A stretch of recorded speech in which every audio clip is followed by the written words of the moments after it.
Welcome to comrade Telugu news channel కి స్వాగతం. ముందుగా హెడ్లైన్స్. బీజేపీ గెలిస్తే దేశం బగ్గుమంటుందని బెదిరిస్తున్న కాంగ్రెస్. మోదీ.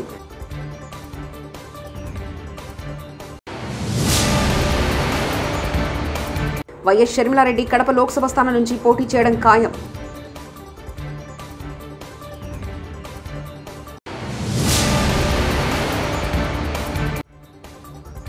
రైతులకు భరోసా కల్పించే తీరిక సీఎం మంత్రులకు లేదు. హరీష్ రావు.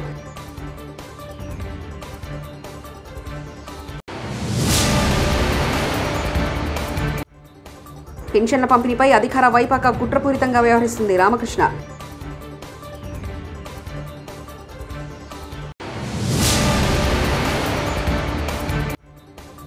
కరువు రైతులను రాజకీయాల కోసం బారాసా వాడుకుంటుంది. మంత్రి పొన్నం ప్రభాకర్.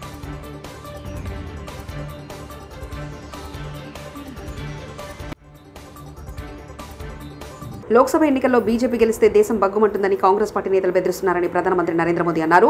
ఆత్మ నిర్భర్ భారత్ కలల సాకారానికి ఎన్నికలు జరుగుతున్నాయని, అవినీతిని నిర్మూలించాలని మోదీ చెప్తుంటే అవినీతిని కాపాడాలంటూ వారు చెప్తున్నారని ప్రధాని విమర్శలు గుప్పించారు. రాజస్థాన్లోని కోట్పుత్లిలో మంగళవారం నాడు జరిగిన ఎన్నికల ప్రచార సభలో ఆయన మాట్లాడుతూ ఎన్నికల్లో గెలుపు గురించి మాట్లాడకుండా కాంగ్రెస్ పోటీ చేస్తున్న తొలి ఎన్నికలు ఇవని, బీజేపీ గెలిస్తే మాత్రం దేశం తగలబడుతుందని బెదిరిస్తుందని ఎద్దేవా చేశారు.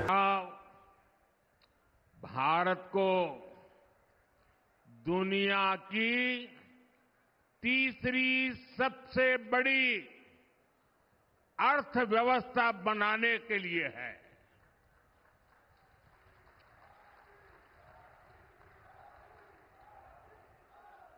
ये चुनाव भ्रष्टाचार को जड़ से उखाड़ फेंकने के लिए है. ये चुनाव आत्मनिर्भर भारत के सपने को पूरा करने के लिए है. ये चुनाव किसानों की समृद्धि के संकल्प का चुनाव है. ये चुनाव घर घर नल से जल पहुंचाने का चुनाव है. लेकिन भाइयों बहनों, कांग्रेस और उसका इंडी गठबंधन देश के लिए नहीं बल्कि अपने स्वार्थ के लिए चुनाव लड़ रहे हैं. ये पहला ऐसा चुनाव है जिसमें परिवारवादी पार्टियां अपने परिवार को बचाने के लिए रैली पर रैली करते जा रहे हैं.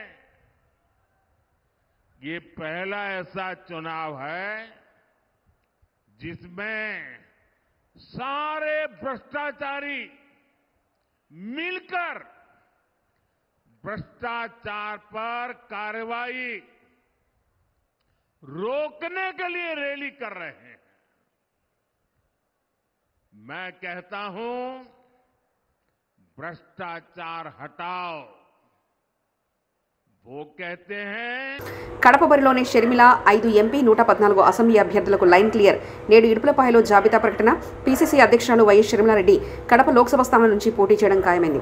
రాష్ట్రంలో కడపతో సహా 5 లోక్సభ సీట్లు, 114 అసెంబ్లీ స్థానాల్లో పోటీ చేసే అభ్యర్థులను కాంగ్రెస్ పార్టీకి చెందిన కేంద్ర ఎన్నికల కమిటీ ఖరారు చేసిందని తెలిపింది.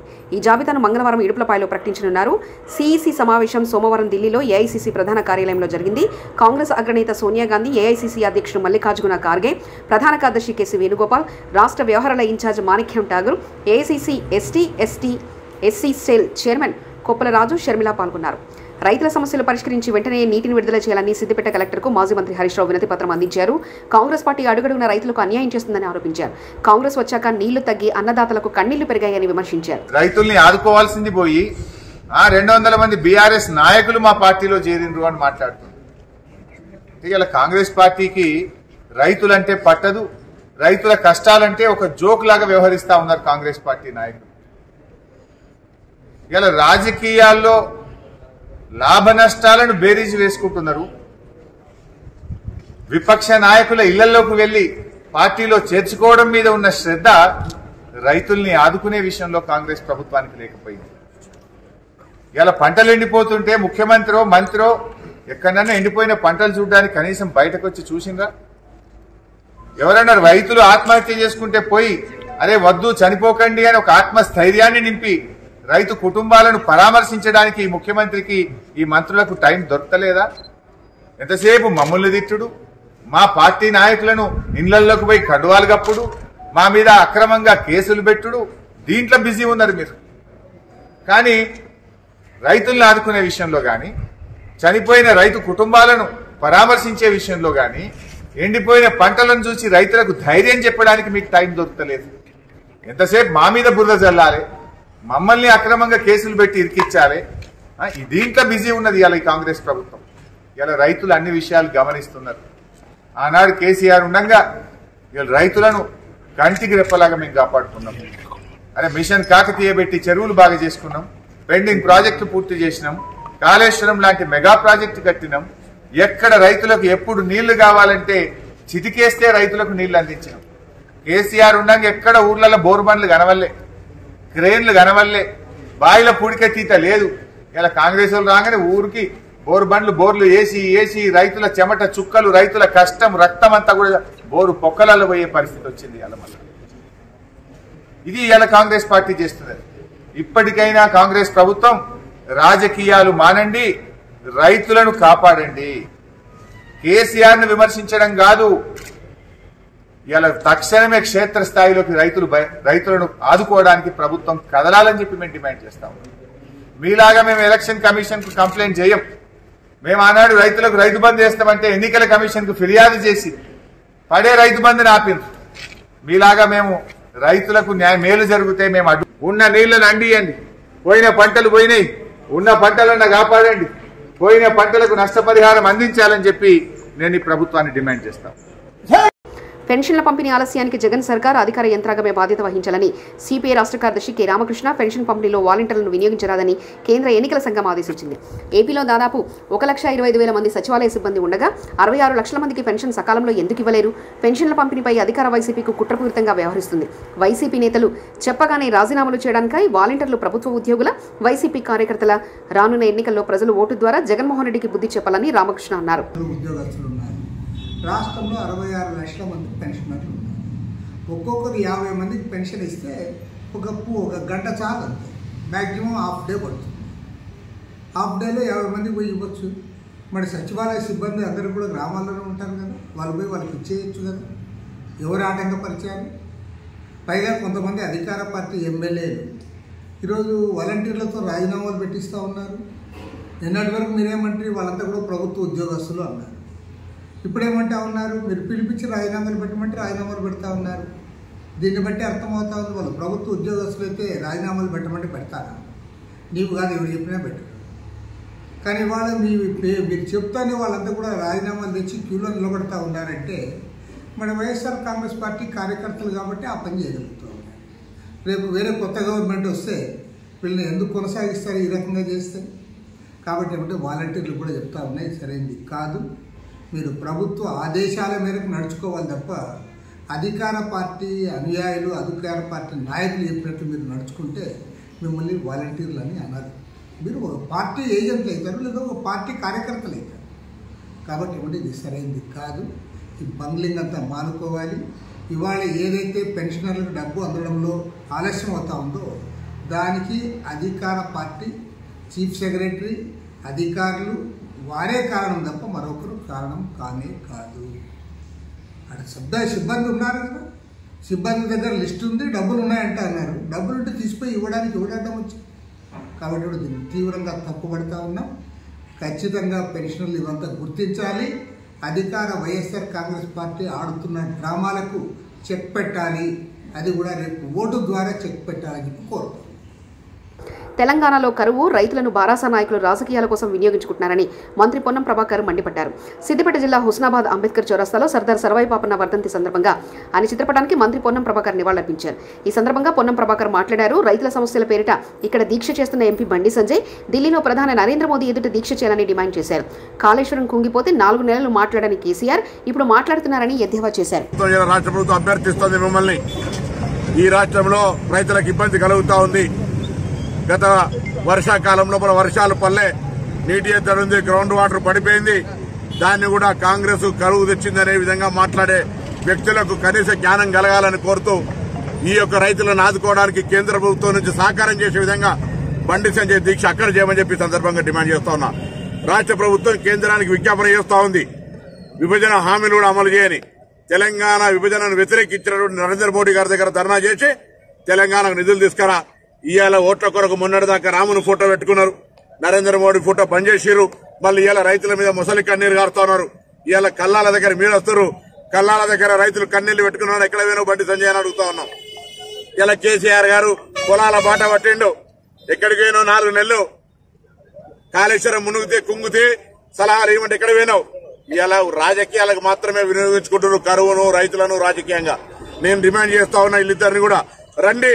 కాంగ్రెస్ పార్టీ నాయకత్వంలో ప్రధానమంత్రి గారి దగ్గర దేశంలో ఇదే ఒక ప్రకృతి వైపరీత్యం, దీనికి సహకారం తీసుకురావడానికి మీకు చేతనైతే ప్రభుత్వాలు సహకరించి కేంద్రం మీద ఒత్తిడి చేద్దాం రమ్మని కోరుతా ఉన్నా. రాజకీయం మానుకోండి. ఈ రోజు ధర్నాల పేరు మీద, దీక్షల పేరు మీద చేసేటువంటి డ్రామాలు, ఆస్కార్ అవార్డు గ్రహీతం నువ్వు ఎట్లయినా డ్రామా ఆర్టిస్టువే. మళ్ళీ ఎన్నికలు రాగానే ఇటువంటి చేసుడు స్టార్ట్ అవుతుందని ముందే చెప్పినాం. స్టార్ట్ అయింది. దీన్ని ప్రజలు గమనించాలని కోరుతారు.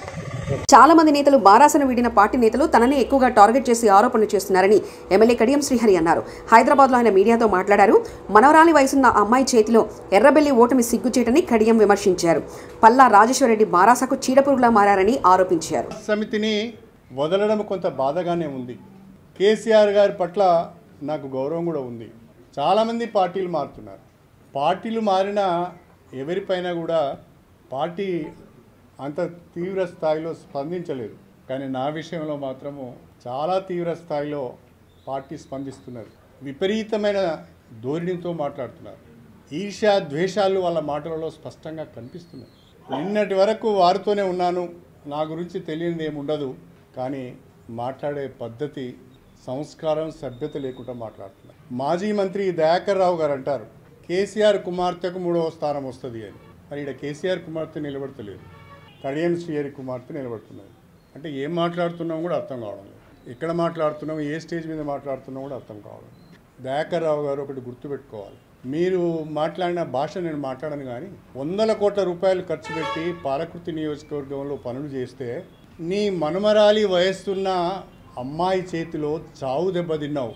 ఈ అహంకారం మాటలు, ఈ బల్పు మాటలే కదా ఇంత దూరం తీసుకొచ్చి. ఇంకా తగ్గించుకోకపోతే ఎట్లా? ఎందుకు నేను ఓడిపోయానని సమీక్ష చేసుకోవాలి. వాళ్ళకి ఇంకో కోపం కూడా ఉంది నా మీద. నీ మేమందరం ఓడిపోయిన వాడు ఒక్కడు గెలిచిండు అనేది కూడా ఉంది. వాడు కూడా ఓడిపోతే బాగుండు అని ఉన్నది. ఇక పల్లా రాజేశ్వరరెడ్డి నిప్పు దొక్కిన కోతి కంటే అధ్వానంగా ఎగురుతాడు. ఎందుకో నాకు అర్థం కాలేదు. నేను అవినీతికి పాల్పడ్డానని, నేను దోపిడీ చేశానని చాలా మాటలు మాట్లాడుతాను. ఇలా కేసీఆర్ గారు భారత రాష్ట్ర సమితి ఈ స్థితికి రావటానికి, ఈ దుస్థితికి రావటానికి కారణం పల్లా రాజేశ్వరరెడ్డి లాంటి చీడ పురుగులు చేరి నాశనం చేశారు. తెల్లారు లేస్తే పక్కన ఉండి చెప్పుడు మాటలు, లేనిపోని మాటలు చెప్పి పార్టీని భ్రష్టు పట్టించారు. నేను అడుగుతున్నా పల్లా రాజేశ్వరరెడ్డి గారు, నా చరిత్ర అంతా బయట పెడతా అన్నాడు, నా దోపిడీ అంతా బయట పెడతా అన్నాడు. రాజేశ్వరరెడ్డి గారు అది ఎన్నికలకు ముందు చేస్తే మీకు ఉపయోగపడుతుంది. నేను ఎక్కడ తప్పు చేశాను, ఎక్కడ దోపిడీ చేశాను, ఎక్కడ భూ కబ్జాలు చేశాను, ఎవరి దగ్గర డబ్బులు తీసుకున్నానో మీరు ఒకసారి చెప్తే అది మీకు ఉపయోగపడుతుంది. అది చెప్పలేదనుకో, నువ్వు చేసిన ఆరోపణల పైన ఆధారాలతో బయటికి రాలేదనుకో, నీ బట్టలు తీసి జనగామ చౌరస్తాలో నిలబెట్టుడు మాత్రం ఖాయం. బీజేపీ గెలిస్తే దేశం బగ్గుమంటుందని బెదిరిస్తున్న కాంగ్రెస్, మోదీ.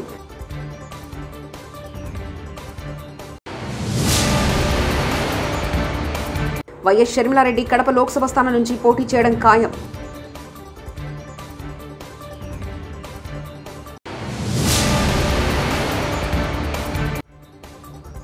రైతులకు భరోసా కల్పించే తీరిక సీఎం మంత్రులకు లేదు, హరీష్ రావు.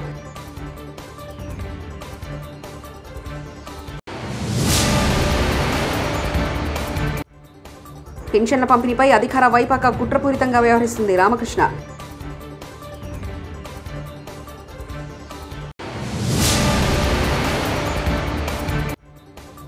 కరువు రైతులను రాజకీయాల కోసం బారాసా వాడుకుంటుంది మంత్రి పొన్నం ప్రభాకర్.